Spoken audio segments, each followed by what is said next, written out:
Hi, friends. I'm Amanda. Welcome to Quality Strategy in 10, part of the Shield Maiden's Way Through Systems, where we explore story rich strategy, testing truth, and systems that hold. Today's episode is called The Real Job of QA Isn't Testing. And yes, I meant that. Testing is a tool, it's not the job. The real job of QA is to create clarity, navigate risk, and build trust across a system. That's it. Those are the cornerstones. And testing is just one of the many ways we get there.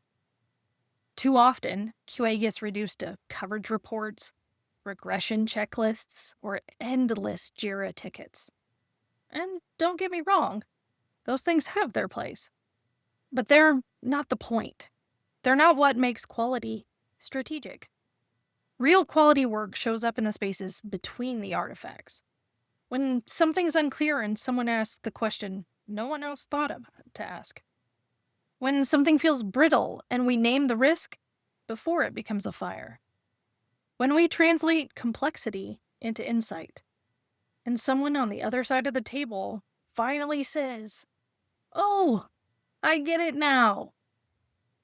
If you've ever sat in a retro, quietly holding the thread of a root cause while others argue symptoms, or flagged a pattern that got brushed aside until it blew up in production, you already know this job is more than checklists.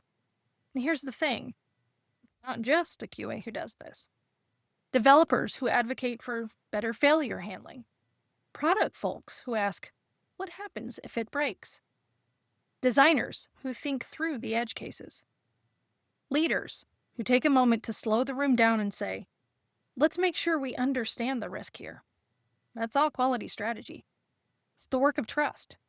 But when we frame QA as just testing, we flatten all that nuance. We erase the real skill, the strategic insight, the map making. So in this series, we're naming it.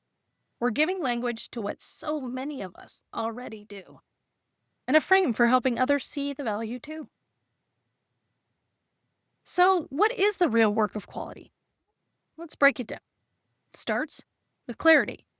Whether you're in QA, dev, product, or leadership, clarity is your lifeline. Clarity about what we're building, how it's supposed to behave, where it might fail, what could confuse or disappoint real people using it in the wild. QA often steps in when things feel fuzzy or unfinished, not to scold, but to ask, do we all see the same picture here? Because misalignment is expensive and preventable. Clarity isn't documentation alone. It's understanding, surfaced and shared. It's the invisible things made visible, so teams can make better decisions sooner. Next, risk fluency. Not just spotting bugs, but knowing which problems matter, why they matter, and how to express them in ways others can act on. Risk is context. A missed button label might be annoying.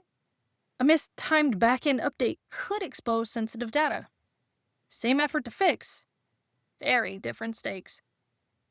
QA, when it's strategic, helps the team speak the language of risk.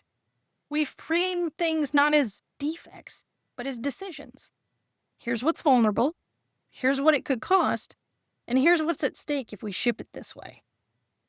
That's not just QA's job, it's everybody's.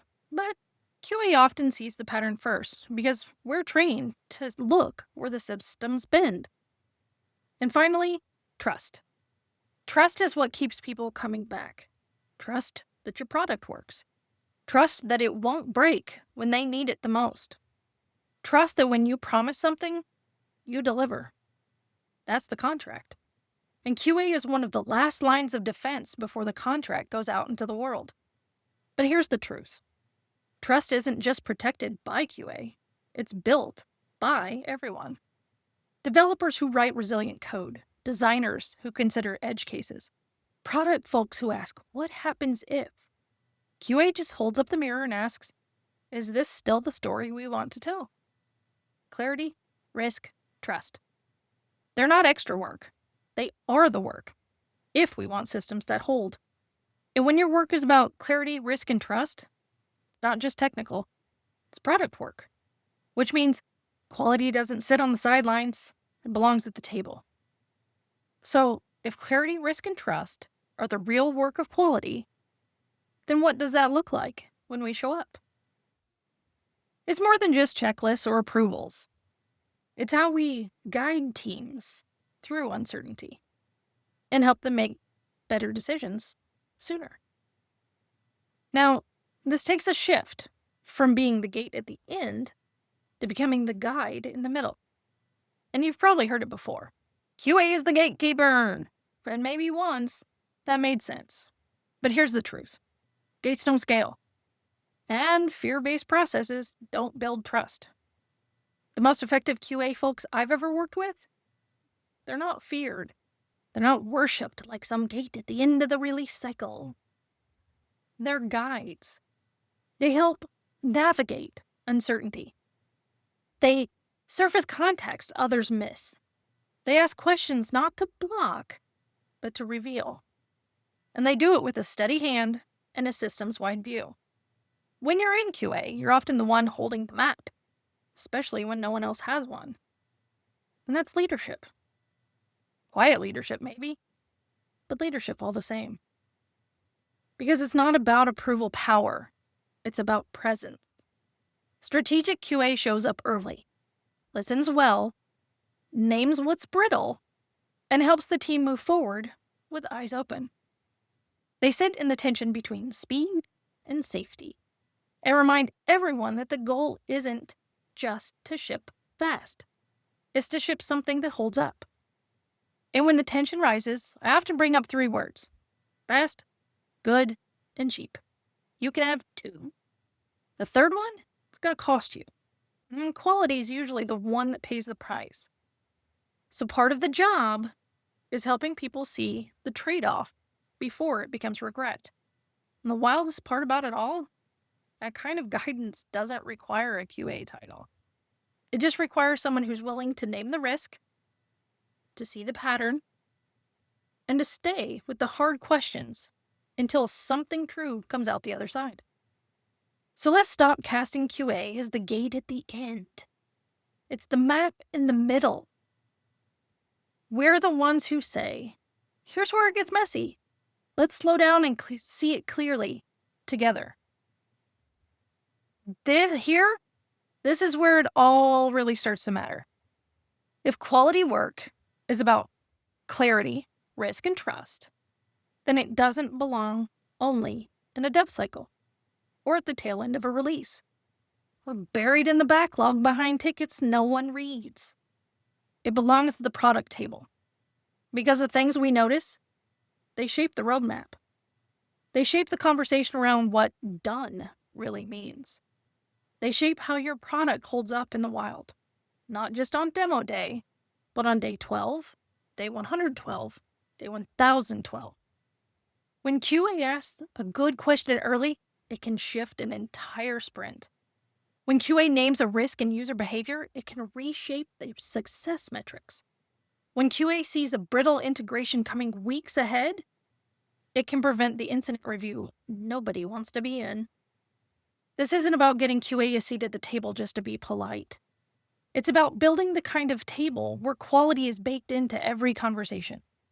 Because the cost of leaving it out is too high. And look, this isn't about one role. Developers, designers, product managers, analysts, anyone who's tuned into risk, context, and clarity, you're already doing quality work. That's what we're reframing here. We're not narrowing the definition of QA. We're expanding the understanding of quality. So when we say the real job of QA isn't testing, we're not minimizing our craft. We're naming what it really is: strategic, cross-functional, product critical. Because quality isn't the icing, it's the integrity of the whole cake. So here's the shift. Stop thinking of QA as testers who chase bugs. Start seeing us as strategists who protect what matters. Because the real job of QA isn't to check a box. It is to honor the contract between what our product says and what it actually does. If that resonates with you, stick with me. In the next episode, we're going to talk about severity, not just as a field in JIRA, but as a mirror for your product's values, risk posture, and decision-making culture.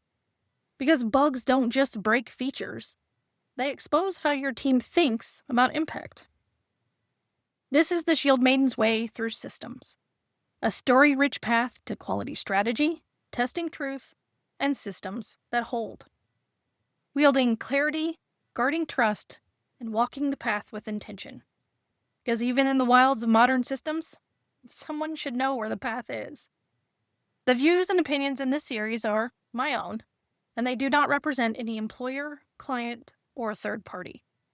If anything that I've said resonates with you today, stick around. We've got more ground to cover. Join me, won't you?